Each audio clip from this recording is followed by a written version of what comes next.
እንግዲህ አድዋን በብዙ መልኩ ብዙ ሰዎች ሲታርኩት ስለ አድዋ ሲናገሩ ቆይተዋል።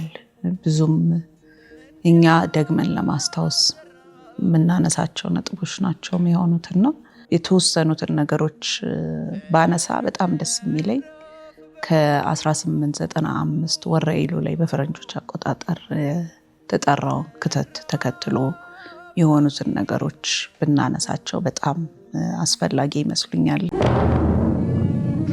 የአገሬ ሰው አሁንም አገር የሚያጠፋ ሃይማኖት የሚለውጥ ጠላት እግዚአብሔር የወሰነልንን ባህር አልፎ መጥቷል። እኔም የአገሬም ማለቅ የሰው መድከም አይቼ እስካሁን ዝም ብለው ደግሞ እያለፈ እንደ ፍልፈል መሬት ይቆፍር ጀመረ። አሁን ግን በእግዚአብሔር ረዳትነት አገሬን አሳልፌ አልሰጠውም። የአገሬ ሰው ከአሁን ቀደም የበደልኩ አይመስለኝም። አንተም እስካሁን አላስቀየምኸኝም። ጉልበት ያለ በጉልበትህ እርዳኝ፣ ጉልበትም የሌለህ ለልጅህ፣ ለሚስትህ፣ ለሃይማኖትህ ስትል በሐዘን እርዳኝ። ወስልትህ የቀረ ግን ኋላ ትጣላኛለህ። አልተውህም ማርያምን፣ ለዚህ አማራጭ የለኝም። ዘመቻዬም በጥቅምት ነውና የሸዋ ሰው እስከ ጥቅምት እኩሌታ ድረስ ወረኢሉ ከተል አግኘ። አድዋ ዝም ብሎ የተፈጠረ ድል አይደለም።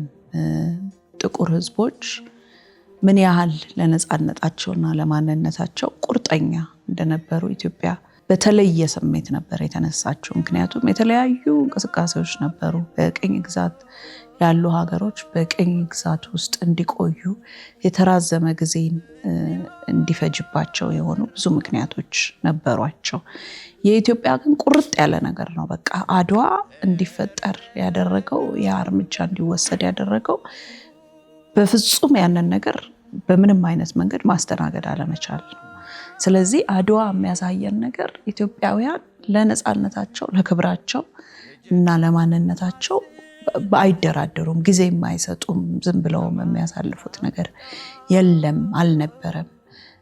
ያንን ነገር አስተምሮ ያለፈ ጉዳይ ነው ብያያል። ከዛ በተጨማሪ አድዋ በነበረው ጊዜ የመሪዎቹን በጣም ቁርጠኝነት እናያለን። አሁን ኢትዮጵያ ከጥንት ጀምራ የራሷን ጉዳይ በራሷ ሀብት እንደምትወስን እንደምትከውን ደግሞ ያሳየም ትልቅ አጋጣሚ ነው። ዝም ብሎ አይደለም አድዋ በሰው ልጆች ታሪክ ውስጥ አንድ ጊዜ የተፈጠረ ነገር ነው። ሊደገምም አይችልም። ከዛ በፊትም አልነበረም።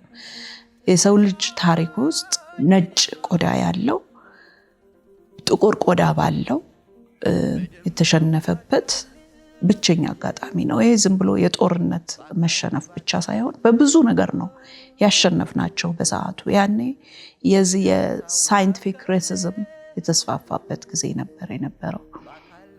ጥቁርን አሳንሶ ማየት፣ ጥቁሮች የኖህ ልጅ ሃም የተረገመ ነው፣ ስለዚህ ውሃ ለመቅዳት እንጨት ለመቁረጥ የተፈጠሩ ናቸው፣ ነጭን ለማገልገል የተፈጠሩ ናቸው የሚለው አስተሳሰብ በሰፈነበት ጊዜ ያ ትክክል እንዳልሆነ ጥቁሮች አስተሳሰባቸውን አስተካክለው ማሰብ እስከቻሉ ድረስና አካባቢያቸው ያለውን ተፈጥሯዊ ሀብታቸውንና ህዝባቸውን መጠቀም እስከቻሉ ጊዜ ድረስ ሁሉ ጊዜ ቀዳሚ ሆነው መገኘት እንደሚችሉ በጣም ያሳዩበት ነው።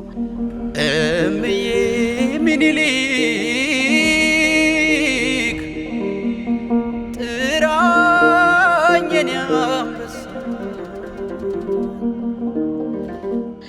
ያን ጊዜ እንግዲህ ንጉሠ ነገሥት ምኒልክ በጣም አስተዋይ መሪ ነበሩ። እንዲሁም ሚስታቸው ጣይቱ ብጡል።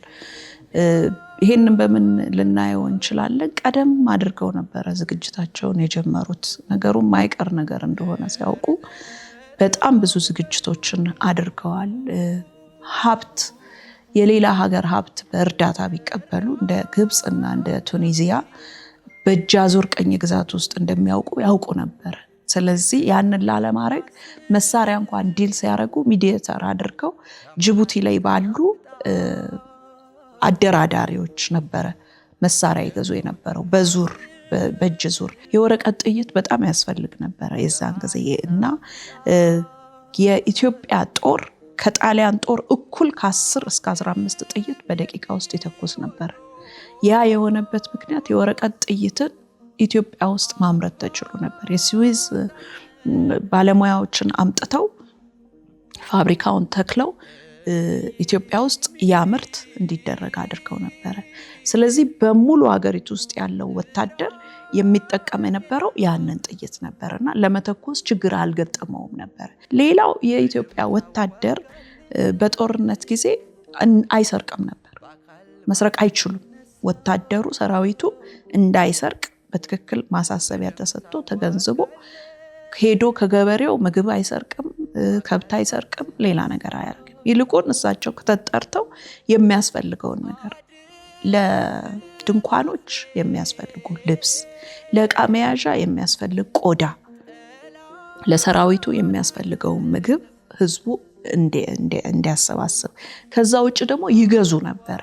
ይሄንን በኢትዮጵያ ኦርቶዶክስ ቤተክርስቲያን ትልቅ አስተዋጽኦ አድርጋለች እዚህ ላይ። ምክንያቱም ቤተክርስቲያኒቷ በታክስም በሌላም በስጦታም የነበሯትን ወርቆች፣ ጌጣጌጦች በጠቅላላ ከኢትዮጵያ ኦርቶዶክስ ቤተክርስቲያን ብዙ ዶኔሽን ተደርጎ ያ እንዲቀልጥ ተደርጎ ወደ ሳንቲም ተቀይሮ ለጦር መሳሪያነት መለወጫ አገልግሎት ላይ ውሏል በአብዛኛው። ሌላ ጣይቱ የግል ሀብታቸውን፣ የግል ወርቆቻቸውን፣ ንብረቶቻቸውን እነሱን ለጥይት መግዣ ያዋሉበት እነ ራስ መኮንንን የመሰሉ ገዢዎች እነሱ ራሱ ገንዘብ ከራሳቸው አሰባስበው አዋጥተው ከዛ በተረፈ የጦርነት ጊዜ ግብር አሰባሰብ ብለው አውጥተው ሰው እህልም ከብትም ምንም ለጦርነቱ ይሰጥ ነበር። ገበሬውና ዘማቹ በጣም የተከባበረ ግንኙነት ነበር የነበራቸው። ሚስታቸውን አይነካም፣ ንብረታቸውን አይዘርፍም።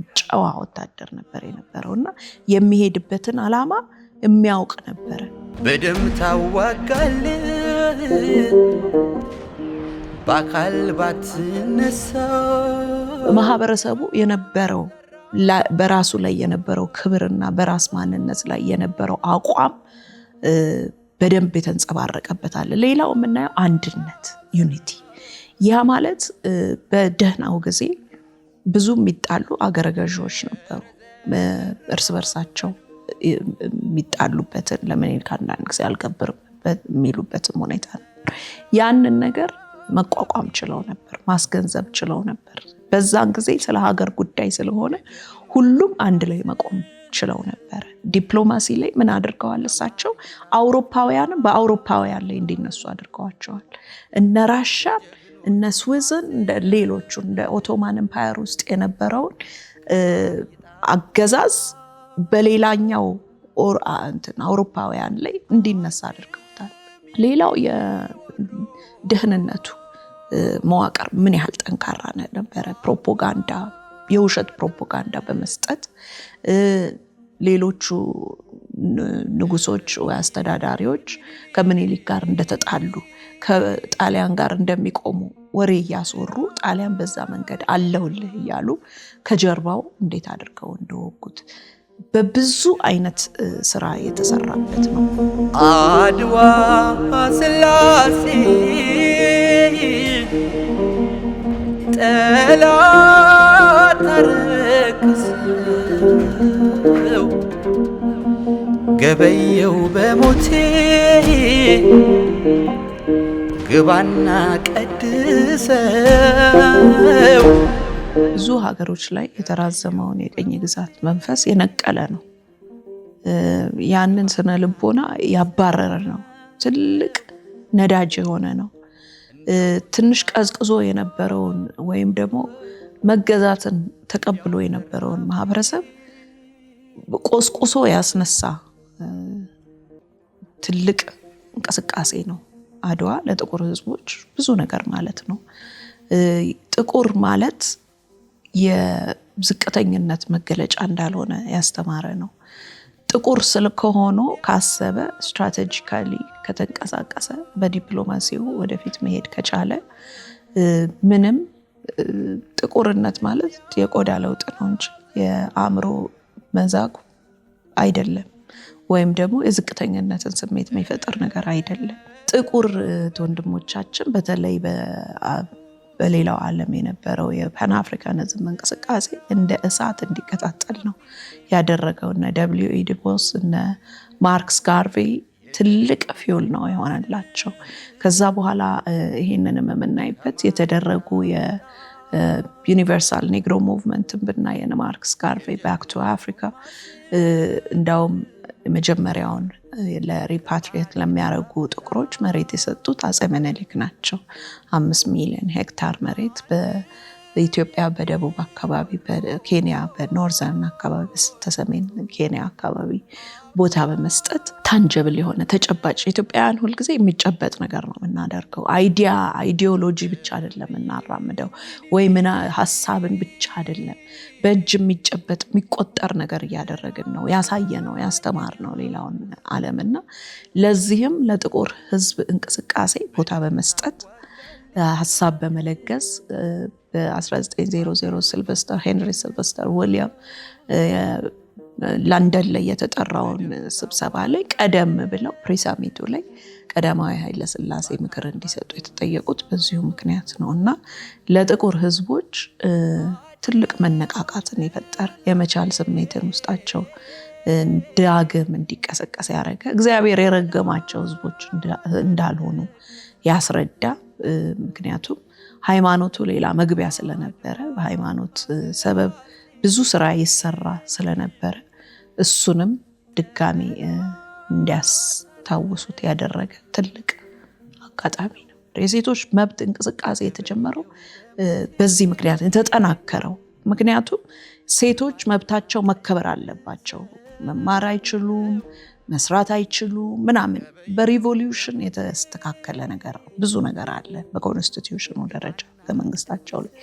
እንዲሁ የዘር መድሎ፣ ስራ አለመሄድ፣ ትምህርት አለመማር፣ ሃይማኖት ቦታ ላይ ራሱ በእኩል ማምለኪያ ቦታ መከልከል፣ እንዲህ ያሉ ነገሮችን ብዙ ያስተካከላቸውና ሰዎች እምቢ እንዲሉ ሲጨቆኑ ሲደቆሱ መብታቸው ሲነካ አይሆንም እንዲሉ ከቤት ጀምሮ እስከ አደባባይ ድረስ ያሉት ዘራፍ በሉ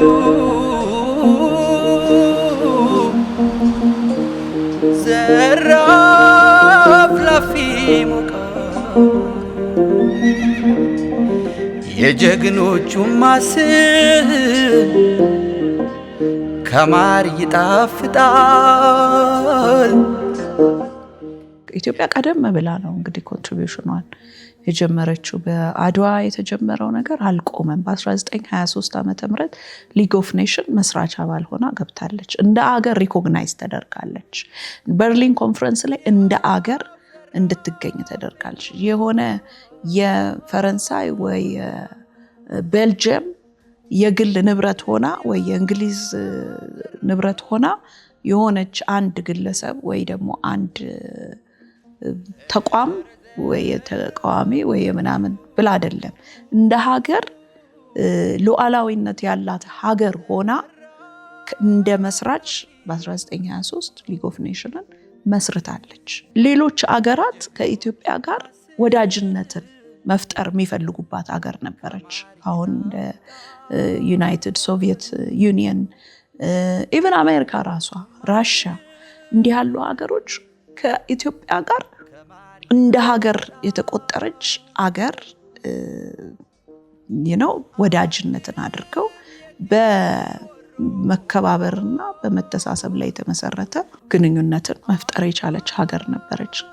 ከዛ አልፎ ሌሎች አፍሪካ አገሮች በቅኝ ግዛት ስር በነበሩበት ጊዜ ለኤንሲ የትጥቅ ድጋፍ አድርጋለች። ኢትዮጵያ ለፍሪሊሞ የትጥቅ ድጋፍ ታደርግ ነበረ። ለነ ሳሞራ ማርሼል ሙቭመንት ለሚመሩት በእውቀት ራሳቸውን እንዲችሉ ያው የምናውቀው ነው። እንደ ከማንዴላ ጀምሮ ሌሎች የአፍሪካ ሀገራት መሪዎች ኢትዮጵያ መጥቶ ያልተማረ ከኢትዮጵያ አገራቸውን ሲያስተዳድሩ ነፃ ወጥተው ሁላ ደሞዝ ከኢትዮጵያ ይቆረጥላቸው ነበር። ደሞዛቸው ኢትዮጵያ እየተከፈላቸው ገንዘብ ይሰጥ ነበር። ትምህርታቸውን እንዲማሩ ዲፕሎማቲክ ከለላ ሲያስፈልጋቸው ፓስፖርት ጭምር እየተሰጣቸው ራሳቸውን እንዲለውጡ እየተደረገ ትልቅ ድጋፍ ይደረግ ነበር። ስለዚህ አፍሪካዊነት፣ አንድነት፣ መሪነት፣ አጋርነት የሚባሉትን ነገሮች ሁሉ አሳይታለች።